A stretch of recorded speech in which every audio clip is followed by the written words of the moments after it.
All right, so let's make some content. Here's the deal. Pakistan. We want to give you an update about Pakistan. Yesterday made a video about Pakistan, about the U.S. soft coup that had ousted Imran Khan. Now, I think by this time, right now, at the time of streaming, they've selected their new prime minister. We're going to talk about that. Prime Minister, excuse me. We're gonna get into this, figure out what's going on. There are hundreds of thousands. I've heard there are thousands or hundreds of thousands in support rallying for the former Prime Minister Imran Khan. Imran Khan, by the way, is the name of a guy I went to high school with. Imran, if you're watching, love your face. We were always good friends, and I hope you're good. I hope you're well. Batman does good. You do well. Okay, so let's figure out what's going on here. First of all, Sharif has been selected as Prime Minister's new Prime Minister. What did I say? Pakistan's new Prime Minister.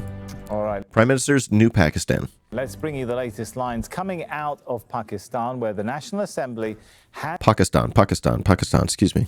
has confirmed Shehbaz Sharif as the country's new Prime Minister. Shehbaz Sharif. I'll be right up front and tell you that my Pakistan knowledge does not run deep. It's thimble deep, if anything, like it's surface level, barely anything. But anyone I've heard speaking in support of ousting Imran Khan and in support of this new prime minister has seemed to be a neoliberal shill. So totally not a coup. Succeeds Imran Khan. You'll recall, of course, that he was ousted in a rather dramatic no-confidence vote over the weekend. More than 100 MPs of Khan's Pakistan Tehreek-e-Insaf party, well, they decided to resign in protest against his ousting. Continuing this video here. Tens of thousands also rallied in support of Khan on Sunday night. Osama bin Javed is in Islamabad for us. So, Osama, Pakistan has a new prime minister now, right? Nice beard. Absolutely. Shehbaz Sharif is now the 23rd Prime Minister of Pakistan. The official announcement is to be made momentarily as votes have been cast. And this was a done deal when the opposition party now, Pakistan Tehreek-e-Insaf, Imran Khan's party, decided that they are going to boycott this vote. So now there is no opposition to the election of Shehbaz Sharif, who is now the new Prime Minister of Pakistan. We have to see how many votes have been cast in his favor as the assembly session is underway. The results have been compiled and they've been presented to the Speaker, and he's asked all members of the Parliament to come back inside the assembly. So it's been a dramatic day in a dramatic week of events where you've seen a vote of no confidence against Imran Khan, the Speaker striking it down, the court coming into action, calling it unconstitutional and illegal, and then the assembly is being reinstated, which was dissolved by the President, and finally a vote of confidence taking place. And while all of this was happening, Imran Khan's party decided that they are going to not just boycott the vote, but they are going to resign from the assemblies. More than 140 MPs expected to resign from the National Assembly. Those resignations have been circulated on social media, but they have not reached the Speaker's chamber as yet. So the formalities will take place. But Imran Khan's party insisting that they do not want to be part of what they... What's Imran Khan's party called? ...call an imported setup, alluding to what Imran Khan has been stating all along, that this is an international conspiracy. This is a foreign-backed government, and he does not want to be part of it. It is interesting that Imran Khan also said that he's going to fight these politicians in the assembly, but now has decided that he is now going to take to the streets and try and force an early election. And Osama, judging by the street protests we've seen so far, does it look like this might not be the end of this political dispute, but rather just the beginning? Okay, so help me understand. I literally don't know. I don't know anything about Pakistan history. I need to begin my deep dive so that I could begin to take little questions or facts like this and start inserting them, you know what I mean, in my understanding of the timeline. So the question is, did the U.S. start funneling money and arms to Pakistan in like the 50s to fight communism in India? It would make sense to me. I don't know. It may have been mentioned in one of my books that I've been reading recently, but I don't know. Vijay Prashad talked about it, but I don't recall much either. Okay.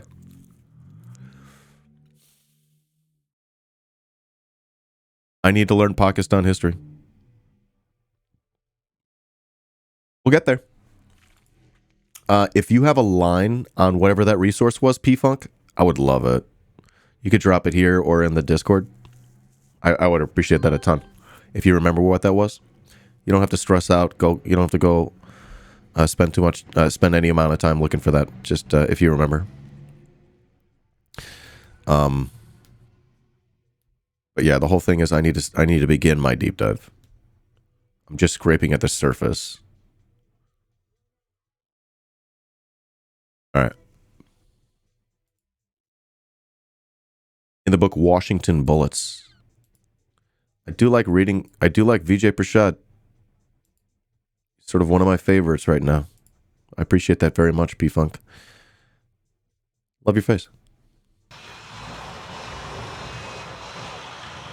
Absolutely. This is Imran Khan, you have to remember, is a popular politician here. His party did have the majority when before the coalition came together and got the numbers. And because of the performance of Imran Khan in the last 3.5 years, many of his coalition partners felt that they were not being given enough, they were not being treated equally, and he was failing to deliver on those promises. And they say that's why they changed sides towards the opposition. Imran Khan saying that their votes were bought, there was a lot of money involved. But now it seems that Pakistan has a new steward in place. Now, this 23rd Prime Minister of Pakistan, Shahbaz Sharif, is going to be facing down a number of challenges, not just political uncertainty, but grave challenges to the economy as well. Pakistan is still in talks with the International Monetary Fund for a next tranche to try and bail out its economy. There is some stability in the Pak rupee versus the US dollar, but there are concerns there as well. And obviously, the biggest concern that people have is rising inflation, which has been spiraling in the last few years. But Shahbaz Sharif is somebody who's seen in Pakistan as someone who has a can-do attitude and has a track record of delivering when the situation got tough, especially in Pakistan's biggest province, Punjab. Known in Pakistan as of delivering when the situation got tough, especially in Pakistan's biggest province, Punjab. Known in Pakistan as an administrator who gets things done. At the age of 70, Shahbaz Sharif was the joint leader of the opposition that toppled Imran Khan in a no-confidence vote. Sharif entered politics and then led... At the age of 70, Shahbaz Sharif was the joint leader of the opposition that toppled Imran Khan in a no-confidence vote. Sharif entered politics and then led Pakistan's most populous province and built major infrastructure projects. In his hometown Lahore, he successfully brought in investment from China and Turkey. He's also had good relations with the US. Analysts say he will need to mend fences after the outgoing Prime Minister accused his opponents of being politically manipulated by Washington. Shahbaz is the younger brother of former Prime Minister Nawaz Sharif, who was dismissed following allegations of corruption. He's facing... What was his name? Prime Minister Nawaz Sharif, who was dismissed following allegations of corruption.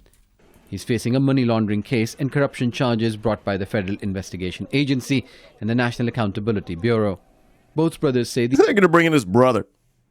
They're going to bring in his brother as if dude is not going to be as corrupt as he is. He's just learned from his brother. He's going to be more corrupt. He's going to be better at it. The allegations leveled under Imran Khan's premiership were politically motivated. And in 2007, Sharif criticized the Accountability Bureau investigating him. The U.S. likely picked him because he's corrupt.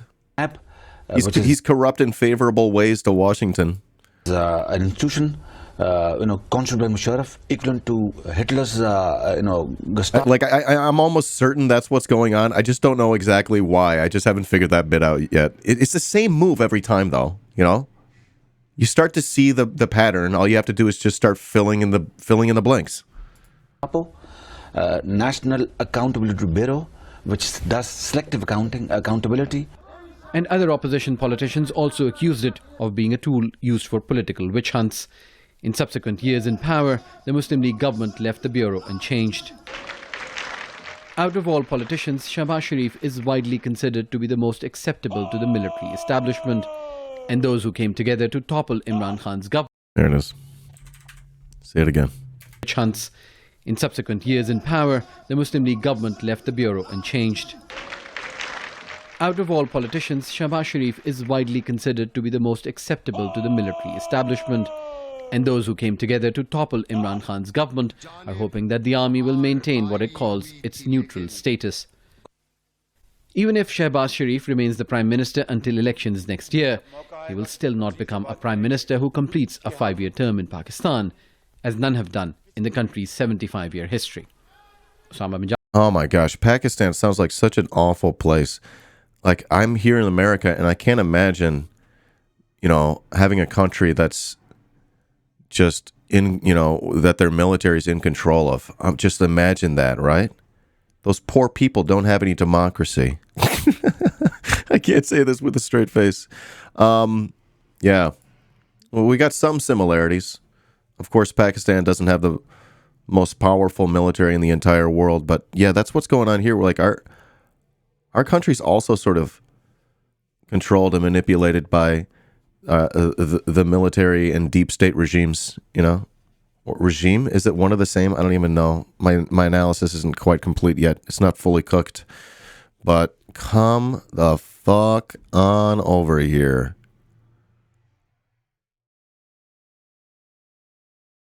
What are you getting out of this, chat? What I'm seeing is, like I think Zoot was mentioning, was it that dude Zoot said?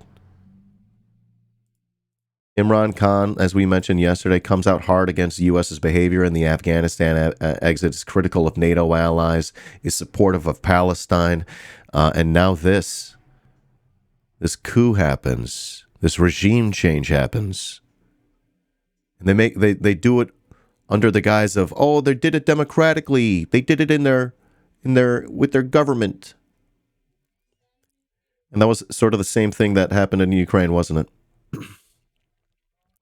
Right, he's also critical of NATO and Ukraine, and Imran Khan could also be seen to be supportive, even arguably supportive of Putin. He's hanging out with Putin the day before the quote-unquote Russian invasion, right? What am I getting at?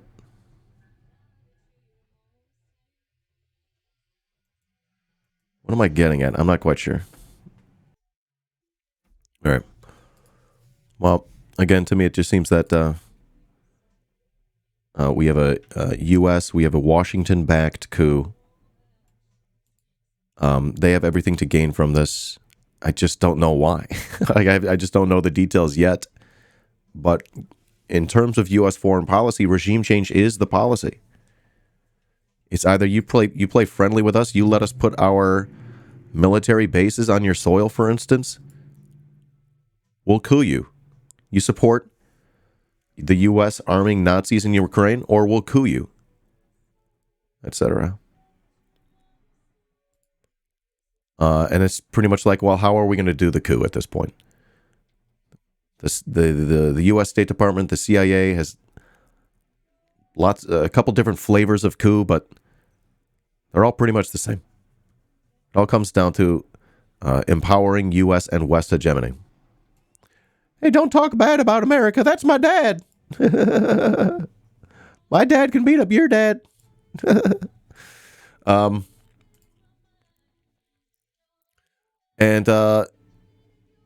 wonder what Western media is showing us.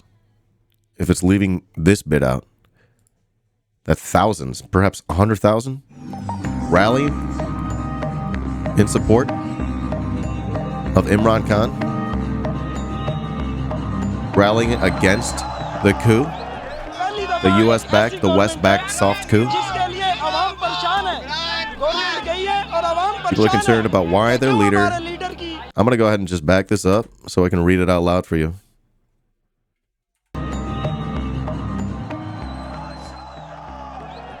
This is the first time in Pakistan that people are worried after the ouster of a government. People are concerned about why their leader has been ousted. I would be too. Why he's been pushed behind. Yeah, me too. I'd be worried. Seriously, like, if you're like a student of history and you see what looks to be another U.S.-backed coup happening in your country, you might sound like that guy.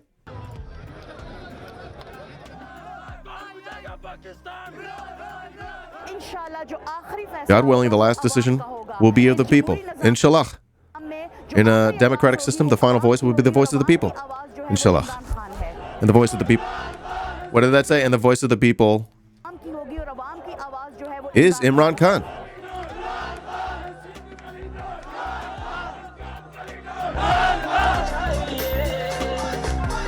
Hey, Eskazan. Thanks for the 11 months. I appreciate the Prime subby. I appreciate that very much. Thank you so much for the support. Thanks for keeping the stream alive. You're beautiful. How you doing? Thanks for being one of us. Us.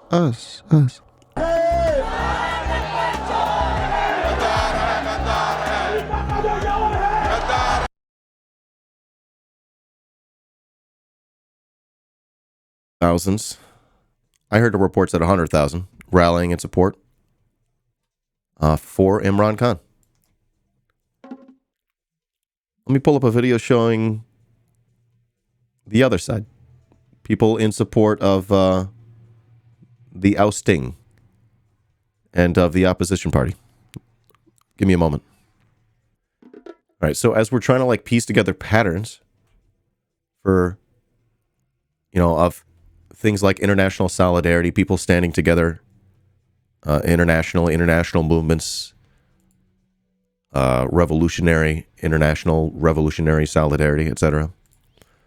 You're going to start to hear other things, other framing of Imran Khan facts or opinions.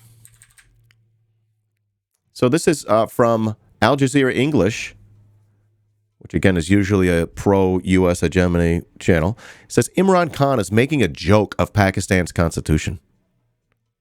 All right. So AJ opinion. So we'll see where this goes. And I wonder what you think of this. I'm a billionaire. I'm a multi-millionaire. Boof, thank you so much. 1,312. Less than 2U. Less than 2U. Love your face, Boof. Chat, you just been boofed. That's incredible, Boof. Your support's just incredible. Hard to put into words what this means to me. Thank you. Welcome in. We are talking right now about what's happening in Pakistan and the U.S.-backed coup. And I really wonder what y'all think of this guy. Imran Khan has colluded with a loyalist speaker and a caretaker law minister to tear Pakistan's constitution to shreds. Go back and start it again. Imran Khan has colluded with a loyalist speaker and a caretaker law minister to tear Pakistan's constitution to shreds to render. All right. Anti-Imran Khan guy. It redundant to his personal political design, and he has done so in what is clearly a collusive attempt with malicious intent. Oh, so the opposition party that got Imran Khan ousted, remember? The brother of the guy that was kicked out for collusion? They're pretty much saying that Imran Khan's the colluder. They're pointing. This is projection. Right? When someone who does bad things, that's all that they know, all they can do is point around and say, oh, well, actually, those people are doing the bad thing. It's so simple. What Imran Khan has done has been to expose himself as being similar to the forces of status quo politics that he was against. They're going to lean into him being a former athlete. When he was a cricketer, he exposed ball tampering as something everyone did and then denied it. Imran Khan is doing something similar at this juncture. Right now, he is exposing a conspiracy. Do you see how much of a reach this is? He's just pointing at the wrong conspiracy. He's claiming that there is some foreign hand afoot. This honestly sounds like Twitch debating. You know what I mean? When people make things a fucking game in a weird fucking way. And it's not about like people's material conditions, whether or not they have food on the table, whether or not they can get medical care when they need it. You know, whether or not they have a roof over their heads. They start doing these really weird arguments, mental gymnastics. They're reaching. He goes, one time he was a cricketer and he complained about balls. This is sort of the same thing. Shut the fuck up, man. This isn't a game, man. But they know that this kind of rhetoric sort of works. It works on AJ English. And he indirectly indicates... Not on my channel. Not here. It ain't working. You got a sort of a nice beard thing, but you're a douchebag, bro. You look like one, too. America, which is out to topple the Pakistani government. But there is a conspiracy to topple the Pakistani government. He's just too afraid to name the real actors. The conspiracy is the same military establishment that was backing him to the hilt until a few months ago. But what we've seen in the past 4 years at least is that the military is no longer interested in an out-and-out direct takeover, and it would much rather just be pulling the strings. Ever since it has become apparent that the military establishment will not be supporting Imran Khan and it will not be bailing him out at this latest juncture, which was the latest threat being... I mean, yeah, he's got a couple right things. He's right about the military backing the coup. Vote of no confidence as tabled by the opposition. It was clear that there is desperation in the air. There is absolutely no scope within his power to dismiss a vote of no confidence once it has been tabled and set into motion. So the real conspiracy that if Imran Khan was perhaps cheating, and he was cheating and ball tampering because he thought he was the best answer to Pakistan's woes and he felt that everyone else was conspiring against him, all he needed to do at this juncture would be to tell the truth, which is that, look, I am making a joke out of the Constitution, but I'm doing so because there is a higher cause at play here. If you behave like this, if you... What? Is he saying that, like, it would be okay if Imran Khan's doing what he's doing if he just admitted why he's doing it? This guy thinks Imran Khan owes him an explanation? Am I getting that right? Am I, like, reaching here? Reduce the document that, at least on paper, puts civilian supremacy up top. When you reduce that document yourself to a bit of a joke, it is at that point where you're making the strings that actually pull the levers of power within Pakistan. You're making them stronger, you're making them more permanent, and you're making them look better than if you were actually sovereign.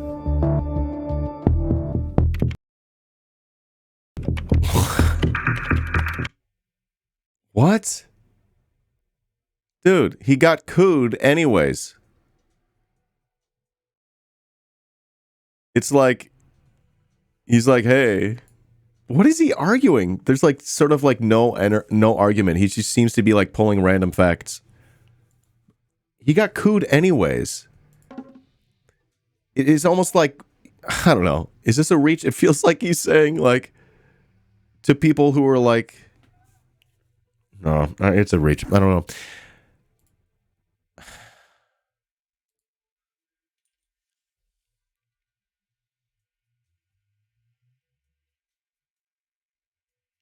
I just can't believe what I'm seeing. So that was actually not the video that I was looking for. Let me find the other one because there's another one speaking on sort of on behalf of the thing. That went a little bit of a different direction than I thought, which is fine. All right, so I do believe this is where this is what I'm looking for here. We saw this guy previously, but I don't think we saw this interview. So stop me if we have. And I want you to see how other people talk about it in favor. Did we watch this video? I know we saw this guy. I think we saw a different video with different clips. Let me know if I'm repeating myself here. This guy's got a decent mustache. I give it a 4 out of 5. 4 and a quarter. Pretty good. Better than mine. Anyways, here we go. To bring out this guy's the. Who's this guy? Well, in the next few hours, Pakistan is all set to elect its 23rd Prime Minister after Imran Khan was... Then that ended up happening. We know that happened. voted out, the first Prime Minister to have been voted out of the Assembly. All eyes are on the National Assembly, where two candidates are going to vie for this top job. Former Foreign Minister Shah Mahmood Qureshi from Imran Khan's party, and Shahbaz Sharif, a candidate of the joint opposition, who is most likely to win the votes because they had the numbers to oust Imran Khan. And to discuss this, we have with us the former governor of Sindh province, Mr. Mohammed. Did we watch this clip? Zubair Umar, thank you very much for being with us. Imran Khan was able to bring out... I can't remember if we watched the clip or if I pre-watched. I know I pre-watched this, but I don't remember if we did. Thousands of people across Pakistan. It's a narrative that an alignment of corrupt politicians, the judiciary, the military is all out to get him, and he's going to come back to power. How do you counter that? I think the most important point is missing in this link. There's no one else responsible for the downfall of Imran Khan. He wants to reframe this whole thing. But Imran What was his question? People across Pakistan. It's a narrative that an alignment of corrupt politicians, the judiciary, the military is all out to get him, and he's going to come back to power. How do you counter that? I think the most important point is missing in this link. There's no one else responsible for the downfall of Imran Khan but Imran Khan himself. He brought it on himself. I mean, if he had...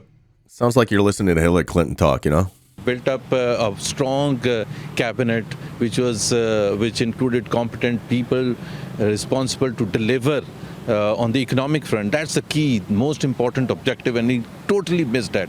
And this in spite of the fact that he was the first Prime Minister who got the kind of support from all stakeholders, including the military, unprecedented support, the judiciary, the media. He was the darling of the media when he came in power. So all the major stakeholders were all behind him, and everyone also felt and to some sense that I think give civilian leadership the opportunity to perform rather than being disturbed unnecessarily. And he got that support, and he failed miserably. So he brought it on himself. Now, how confident are you that Shahbaz Sharif is going to win the vote? He also has pending allegations of corruption, money laundering against him. So what does that say about, is he the best candidate out of all the opposition leaders combined? By far the best candidate. I mean, first, he has the kind of experience, the insight, the political wisdom. He has performed at a very big stage as the Chief Minister of the largest province of Pakistan for 10 long years. And no one, including the opponents, Imran Khan's party supporters, would doubt his ability to deliver. He has done it. So we have done it at the federal level. We have done it at the Punjab government level. His team obviously will include many of the stalwarts who were part of the team in 2013 to 2018. They have the experience, the quality and everything. So I think he's by far... He hasn't said anything. Best candidate by far. The point about the allegations, obviously that's her point, that government's job is to focus on its prime responsibility of governance, economic delivery, foreign policy and others. As far as accountability is concerned, whichever authority wants to conduct any legitimate investigation, I mean, Shahbaz Sharif has been going Somehow through he said nothing. that for the last 4 years. Very quickly, now Pakistan is in a precarious situation when it comes to economy, when it comes to the status of political disarray. 30 seconds, what are you going to do and how can you take Pakistan out of it? I mean, the good news is first, creating confidence among the investors.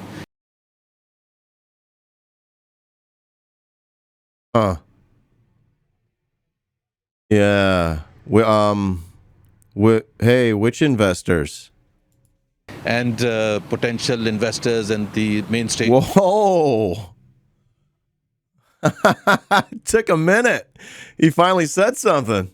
Holders. Already this morning, the stock is up 1440. Stocks are up.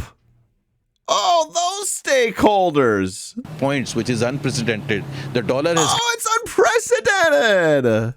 come down since that decision of last Thursday. Oh, man, I should have invested in Pakistan. Yeah, exactly. That's hilarious. The Supreme Court from 190 to around 192. That's the kind of confidence that PMLN always creates whenever... Economic confidence? Who's confident? Who's confident? it comes in power. So that is the starting point. Then obviously, as you take key economic decisions on how to go about, and we have a very good plan that the team has prepared. So hopefully. All right. I just want to leave you with that. I want to leave the clip with that. Those are the people who are sort of, that's one example of somebody who's in support of this U.S.-backed soft coup in Pakistan. Yeah. It's a neoliberal aligned coup. For those who do not know what neoliberalism is,